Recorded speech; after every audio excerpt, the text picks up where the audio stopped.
Hello, good people. Welcome to another exciting and informative show of Sherry, the Preventionist Show. I am your host, Sherry. And in this show, all we do is to urge, to encourage, to motivate and inspire people to embrace disease prevention.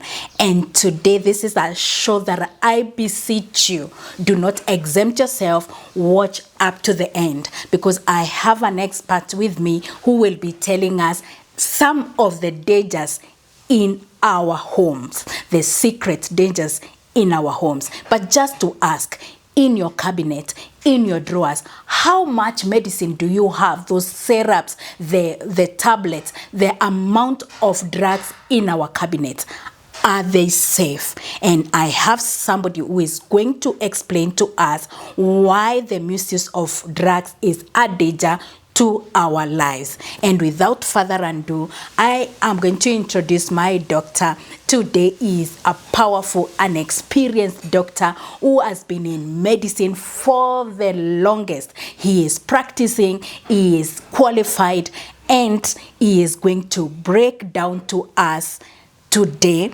and we are going to learn so much from him. Welcome with me, Dr. Goko Mucheru. Dr. Mucheru. Thank you very much. Karibu sana. Asante. This is Sherry, the Preventionist Show. Yes. Here we all talk about disease prevention. Yes. And of course, we encourage people to embrace things that they can be able to do ahead of getting an infection or an injury. Yes. And I know there's something that you can be able to learn from you today. So, Karibu, you can say hi to us and introduce yourself. Thank you for having me. My name is Goko Mucheru. I'm an expert in pharmacy. I've done pharmacy and also practiced for now, I think it's almost 15 years. Wow. With experience, first I started at the hospital for 4 years, a major hospital, Karen Hospital. Oh, Karen Hospital. Yes. Then I moved to a community pharmacy for almost 4 years. Yes. Then now I went into my practice my own business for 3 years, which was affected by Corona. Yes. And now I'm back in employment with a good hospital that is Guru Nanak, and I'm practicing there and learning so much. Wow. Yes. So with that, I come with knowledge from all areas. Yes. And even having dealt in the community pharmacy, that is where you interact with patients. So I believe moving forward, we'll have so much to discuss. That is quite brilliant. Now, Dr. Mucheru, nowadays, I don't know if there is a business that is booming, is pharmacy. You know, like everybody is starting chemist, and people themselves, they have become their mini doctors. You know, people are just walking and buying drugs. You know, people just feel that today I have a headache, they just go to the chemist and buy something. Is that safe? I wouldn't say. It's a good thing because one, the over-the-counter medication. Two, I believe without good control, it can become one of the greatest tickling. It's becoming a tickling time bomb, because every distance you'll find a pharmacy here, another pharmacy here, another pharmacy here. But without proper measures, you can find yourself being treated by a person who is not qualified. But I believe with the latest information that I've seen in the past few days or weeks, the minister that has come in is very vibrant in getting out of quacks, getting out of people who are not qualified. Yeah.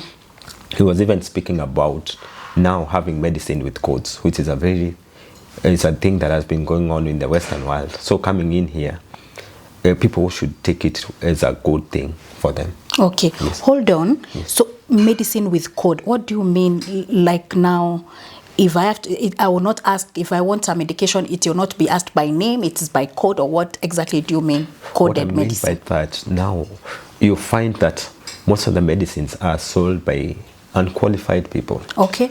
So now by this coding, what it means is that this medicine can only be sold by qualified and registered people. Because you see, the person who has gone to school, maybe they didn't finish school and they started practicing. But by what I mean by qualified is someone who has finished school. Yeah. And they have been registered by the relevant body. They have been registered by the relevant bodies. Also, hold on there. Yes. So as just a normal community member, how do I know that this doctor is qualified?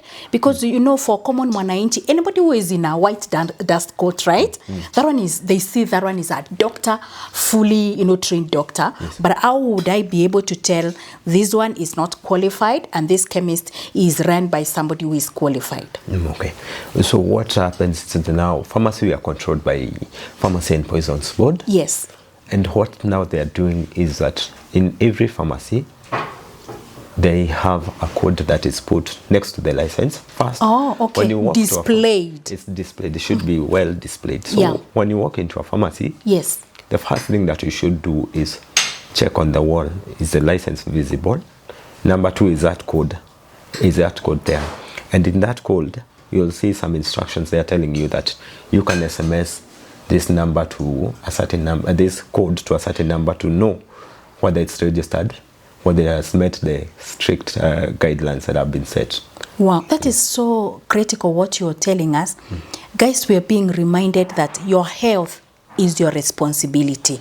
And our health is your responsibility. Your eyes are not only for vision. So when you go to a chemist, it is your responsibility first thing to ascertain, has the license been displayed? And below that license, there is a code that is below that license. And there is a number that is written there. If you want to confirm, is this pharmacy or chemist run by a qualified doctor, you can SMS and get a response to tell you that this person has been tested, verified, and is registered. Well, that is already so interesting, and that is already a message for somebody. Yes, true. Yeah. So let's take it slow, Doc. No. You know, Yes. you talked about over-the-counter drugs. Yes. Let's take it from there. Maybe define to us what you call over-the-counter drugs and how they differ from the prescription drugs. Over-the-counter drugs are drugs that you simply get without a prescription from a doctor. You can actually walk into a pharmacy, walk into either a pharmacy. Even right now, they are doing them in supermarkets. You can even get in a general store, the first shop that are situated in petrol stations, and you can buy over-the-counter medication. This, what I mean by over-the-counter drugs, they don't need a prescription, number one. Number two, they have been monitored to note that their usage doesn't need monitoring by a qualified doctor. Okay. And number three is that they have minimal side effects. Okay. If used well. Yeah. If used well. Yes. Yes. Drugs are poisons. So first, even those over the counter, they have to be used well. Yes. Okay. So an example maybe to break it down a bit. Now, like the Panadols, the headaches that we see, those are over the counter. Yes, we have the analgesics. Analgesics are drugs that are used for pain. Oh. We have Eno, which is used for the stomach, Actoterms. We have even cough syrups. We have lozenges and antihistamines. Yes. So those ones can just be, but there are those others that they need prescriptions. They need prescription, one. And number two, that those are prescription only drugs. They need prescription and they need good monitoring. You'll be told strictly it's a medication for 1 week. Don't go beyond 1 week. It's for 5 days. Don't go beyond 5 days. And at the same time, if you go to a good pharmacy or even a good hospital, these prescription drugs, they'll tell you, like, give us feedback. Have you felt better? Yeah. Because they also need what we do with that information. It also helps us to know, is the medication working? Is the patient responding? Because these are only prescription drugs. Yes. Is the medication responding? Yes. Is the patient responding well? Yes. Or do we need to review? Yes. So those are prescription only drugs. And whereas the others, you can just walk to a pharmacy, a chemist. And the fun thing about the over-the-counter drugs, once you buy them even from a supermarket, they don't ask you what are you going to treat. It's you go. They don't even tell you, like, is it for a child, is it for an adult? You just go pick your 2 pairs of Panadol. Yeah. You don't know whether you're going to swallow 1 tablet or 2 tablets. Yes. So it's a risky business. So is there a danger for that, that people can just walk in, and buy. You know, there are people maybe who could be having, for example, a persistent headache. Yes. And they keep on taking the painkillers. Yes. Actually, just recently, I had a case of somebody who had blood pressure, high blood pressure. Yes. But he lived taking for a very long time painkillers until it was very, very late. Yeah. So still there is a danger. Yeah, maybe you can explain to us those kind of dangers that come with just going to the shop and buying. There's a lot of danger. One, I'll say it from a part of an experience of my father. He used to buy over. Now, by then, I had not started pharmacy. Maybe it was now my calling. It made me have the passion for doing the pharmacy part. He used to take a lot of ibuprofen and saying he has a headache. So ibuprofen is an over-the-counter drug. So they don't treat you, ask you, what are you treating? So every day you come and pick that tablet, maybe you are picking for a whole month. Yeah. They don't tell you this is too much. It's minimum is 5 days before you seek, because they always threaten like, if pain persists, seek a medical advice. So now he used to buy. So by the time we discovered he had cancer of the brain. Sad. So what do I mean by that? What I'm trying to mean by that is that now, even in heart condition, if someone is having a stroke or a heart, you will feel pain in your left hand. Yeah. At times you will have a toothache, it will reflect as a headache. At times your eyesight will reflect as a headache. So you are treating the symptom and not the cause. So the reason for that is that, one, you can be treating the wrong thing. Number two, when I buy even that over the counter, if I'm buying it from the supermarket, because you see they sell even Panadol Extra, a full packet. Yes. I'll pick it and go with it. So there's a dosage for an adult. An adult can take two tablets. Yeah. I'm giving an example with a Panadol. A child, depends on the age. We can also have an adult that is malnutritioned. Simply because you are above age doesn't mean that it's your correct dosage. So with these over-the-counter drugs, we go wrong so much. We do so much damage because we don't, at the supermarket, they don't tell you the dosage. Yeah. Maybe even the person that is buying it doesn't go to read on the packet or the insert that is inside the medication. Because you see, in every insert, it's like when you buy a TV, there's a manual. Of course. Even for the Panadol that you buy, if you're buying a full packet, they have written instructions on the side. Yes. Adults take this.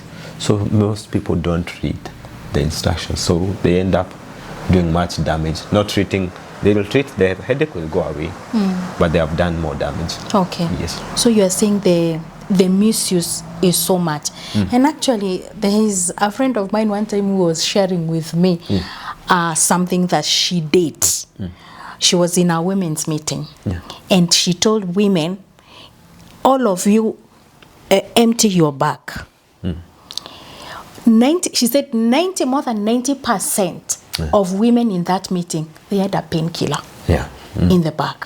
What was it meant for? Yes. They were not in any pain, but they carried the painkillers, you know? Yes. And people are really misusing, just like the way you said, painkillers, the painkillers, how they are being misused. Not only in the supermarkets, go to any kiosk. Yes. They are there. People are just anything, they come back and buy. They come back and buy. They come back and buy. And I like the example that you've given us, a very practical example. Your own story that he had a serious condition, but kept on buying. So what we are emphasizing, if you are watching us, is every drug has some effect. If it is something that, you know, a persistent pain, you need to go to the hospital because misuse of drugs and over, you know, it has some particular effect. So, Dr. just going through that again. Yes. You've told us about you've talked about the over-the-counter drugs. Maybe you would break for us slowly now, one by one. What are some of the dangers? I know you've mentioned that, but maybe if you can break it further, what are some of the dangers of self-medication without the doctor's advice? One, I'll start with, they can be broken into 3. One is a physical on me. Number 2 is of the financial status. Number 3 would be how is it affecting other people. Because let me start with the first one. So on myself, if I'm taking, let's say I'm taking a Panadol, I'm taking Eno, I'm thinking I have a tummy issue. What happens is like I'll just treat the symptom and not the cause. Yeah. So over long-term use, by the time now I'm realizing that this problem needs a doctor, I'll go to the doctor. The money that I've used maybe to be buying these over-the-counter drugs would have been the money that I would have used to treat that condition in a very short time. Yes. So what happens is like, one, you get a longer period of treatment. Yeah. I get a longer period of treatment by using over-the-counter drugs. Number 2, what it does on me, what does it do? It can lead to organ damage. So at times you have heard of people going and they are told that they overworked their kidneys. And people have this mindset that only people who take alcohol overwork their kidneys and their liver. Because the liver and the kidneys are where most of the drugs are excreted. Yes. Because let's say like if you're using an antibiotic and you go take a short call, you actually feel the smell of the medicine at times because of certain antibiotics. So meaning it's going through the kidney, it's going through the liver, yes, so the metabolism and everything. So if I take medication for long term, over-the-counter medication over long term, yes, I can damage my kidney, wow, can damage my lungs, and even at times you can also affect. There are people who use the mouthwash for so long. It's an over-the-counter mouthwash for hygiene, but we have necessary bacteria that are in the mouth that are necessary for digestion, and this mouthwash also contains some antibacterial agents, so they mess up with even the normal digestive system. So I end up causing even other diseases. The other part where I mentioned is finances, is that what I use, if I used to use 500 to buy over-the-counter medication, yes, that money can be used. I can go even to the county hospital, I can go to a physician. I'll have to add only a little bit of money, yeah, for consultation and the lab test and everything, and get my treatment. Complete but treatment. But over-the-counter drugs, I'll use 500 this month, 500 next month. By the time I'm realizing is 3 months down the line, I'll have to go for so many tests now to determine. Because now this problem, what started as a small issue now has become very big. Something that could have been handled simply, now because of the delay and the misuse of that drug, over-the-counter drugs, it becomes a serious complications. Especially you've brought up something very serious, damaging organs, liver and kidney, and even other organs. Yeah, and then now it becomes even very expensive to manage that condition. Yes. The other part was how is it affecting the people around me? Yeah. So one, if I take Panadol, people will give you this proverb that this one is always on drugs. They'll even start thinking you're an addict. So if you're having a headache that you're treating, every time you're saying, I have a headache, and you are employed, what will an employer do? They'll think that you're always complaining, maybe you are always taking a sick off. You're always taking a sick off and saying, I won't come to work the organization. You'll be dismissed. Yes. Number 2, you become a burden. A story is told of a child that used to say, there's a lion. And when the people responded, there was no lion. But when the lion actually came, the people didn't respond. Nobody would take it serious, of course. So now, over the counter, so let's say you are saying you have a headache. The time when the headache becomes serious, no one will take you to be a serious person. Yes. And people will say like, he just rested. Yeah, ni ile tu kichwa yake. So it actually affects other people. They don't take you serious. Yeah. You become a burden to people, even to your employer. So you can be dismissed. Yes. Yes. So those are some of the issues that over-the-counter medication can contribute. Thank you. And now there is also something else I've observed. There are people who say that maybe simple paracetamol do not work on me. They have to progress on a more stronger. They use that one over time, and again, they continue using a more complicated and a more expensive, a more serious medication. What would you say about that? It's a very serious problem. It's actually a tickling time bomb. A tickling time bomb. Why I say that is, you started with Panadol. Yeah. Panadol it's okay. Yeah. But then there are cases where if you take too much, you actually get poisoned. Number two is that if you now progress from Panadol and go to ibuprofen. Yeah. Ibuprofen, the person maybe selling to you will not tell you that this drug is only supposed to be taken after meals. So if you don't take it before meals, and maybe you have an issue with ulcers, or even maybe you don't have ulcers, if you take it before meals, you start feeling irritation in your bowel and in the stomach, and you start now treating another condition. You are treating pain, but now you develop ulcers. Yes. And they become wounds. So over time, you now treating two conditions. Yeah. So what that does is that once you qualify from one medication to the other one, you're actually developing another. You're treating you without knowing you'll feel the relief, yes, but over time you start saying, hey, and people have this notion of saying like, hey, I think I have a lot of stress. I feel like I'm getting ulcers. Yes. Not knowing it's not stress that is causing the ulcers. Yes. It's the drug now that you have qualified to that is causing those symptoms. It's causing because it has not been given by somebody who is qualified. And imagine people even have going further to have a medication that is taken by everybody in the house. Yes. Yeah, a child coughs a bit, so and so remade this medication, and they just give the children. Even actually, let me mention, even at some antacids, some syrups, antacids that you get even from the pharmacy, not from the pharmacy over the counter, even the supermarkets, they have them. They have calcium, others you they have magnesium, others aluminium as a compound, because you see medicines have a certain salt to make them a good compound. So over long-term use of those syrups, if you go to a qualified person, they will tell you strictly 5 days, not more than 5 days or 7 days. But if you're not told that, you end up taking those antacids. They will treat the acidity, yes, but now some of those salts will cause long-term use will cause constipation. Yes. Others will cause diarrhea. Wow. So now you cause other problems on top of, because now you're buying over the counter. So I believe we need to be careful.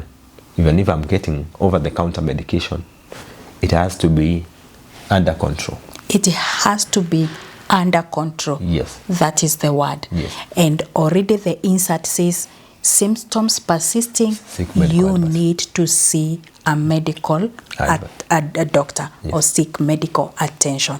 If you are progressing from one drug to another, that is a danger. You need a clinician help because they have studied the drugs and they know what works better for this condition, and they know what is the side effect